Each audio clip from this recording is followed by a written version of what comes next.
Bank Indonesia memperkirakan pertumbuhan ekonomi Indonesia pada tahun 2025 berada di titik tengah di kisaran 4,7 hingga 5,5%. Gubernur Bank Indonesia Peri Warjio mengungkapkan ekonomi Indonesia hingga akhir tahun 2025 akan lebih tinggi dibandingkan periode yang sama di tahun 2024. Peri menambahkan berbagai kebijakan untuk mendorong kredit dan pembiayaan, serta implementasi proyek prioritas pemerintah di bidang ketahanan pangan, energi, pertahanan, keamanan, dan paket kebijakan ekonomi 2025 diprediksi menjadi faktor penting penopang kinerja positif pertumbuhan ekonomi di sepanjang 2025. Pada tahun depan, Peri memperkirakan ekonomi akan didorong oleh ekspor, percepatan pembiayaan, hingga realisasi proyek prioritas pemerintah. Perkirakan bahwa pertumbuhan ekonomi triwulan 3 dan triwulan 4 akan lebih tinggi dari triwulan 2 triwulan yang lalu.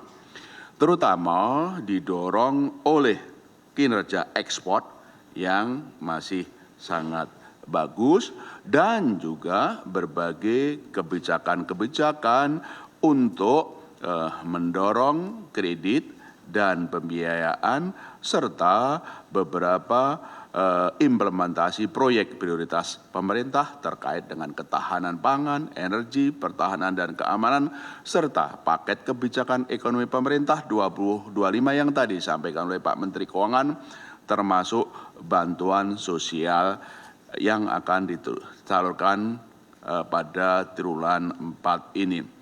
Secara keseluruhan tahun 2025 saya sampaikan untuk keseluruhan tahun 2025 Bank Indonesia memperkirakan pertumbuhan ekonomi akan sedikit di atas titik tengah kisaran 4,7 sampai 5,5. Kisaran Bank Indonesia 47 sampai dengan 55 untuk keseluruhan tahun 2025.